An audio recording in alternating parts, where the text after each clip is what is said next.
Welcome to Tech Bytes and News, your daily roundup of articles featured in Hacker News. Today, we're diving into the surprisingly simple world of training your own AI image model. Specifically, we'll be discussing a blog post detailing how to generate personalized AI images of yourself.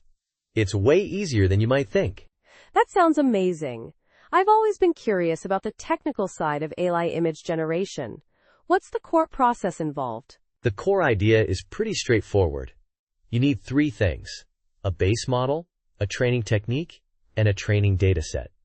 Basically, a bunch of your own pictures. The author used the Flux model, which, while not state-of-the-art, is readily available and performs well enough for this purpose. He chose it over Stable Diffusion, which is more commonly recommended. Interesting choice. Why did he opt for Flux instead of Stable Diffusion?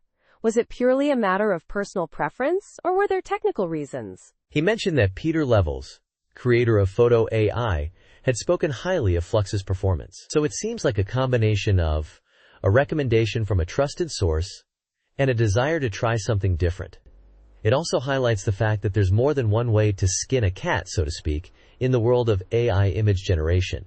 Right, and what about the training technique? I've heard of LoRA. Is that what was used here? Yes, low-ray, or low-rank adaptation, was the chosen method. It's a clever technique because it only fine-tunes a small part of the model, making the process significantly faster and more efficient than training the entire model from scratch. The author even invented a unique trigger word, XIZU, to associate with his training data.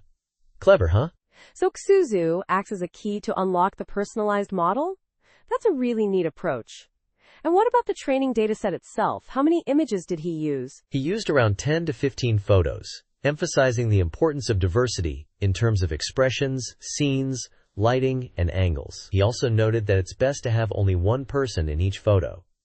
The images were automatically captioned using LLMs, eliminating the need for manual labeling. A huge time saver. That's efficient. So where did the actual training take place?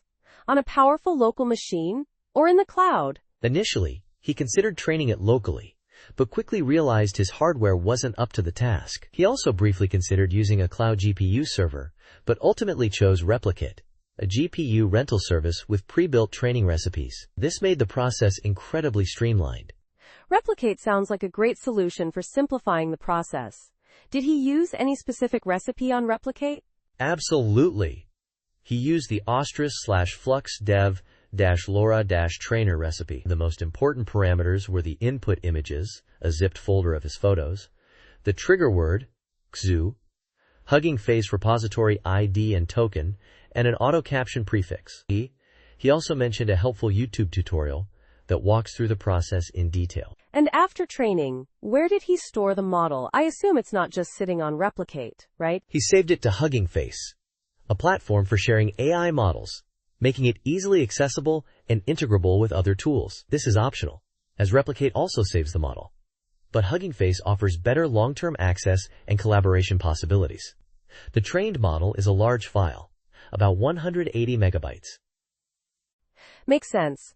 So once the model was trained, how did he use it to generate images? Did he use Replicate again? Yes, he used the Lucatico/Flux dev-LoRa recipe on Replicate for inference. The key parameter here was the HF_LoRa field, pointing to either his Hugging Face repo ID or a direct link to the trained model on Replicate. He emphasized the importance of including the trigger word, XIZU, in the prompt to get the desired results. And what were the results like? Did it perfectly replicate him in every image? The results were mixed. Sometimes the model produced images that strongly resembled him, while other times the resemblance was less clear. He found that adding extra details to the prompt, such as age and other descriptive information, significantly improved the results. He also noted that including other people in the image often led to strange merging of features. So it's not a perfect system, but it's still pretty impressive for the ease of use and low cost. How much did the whole process cost him? Training 3 models, one for himself and 2 for his kids, cost him around $7.50, and generating images costs about 3 cents per image. Overall, he spent just under $10 on the entire experiment.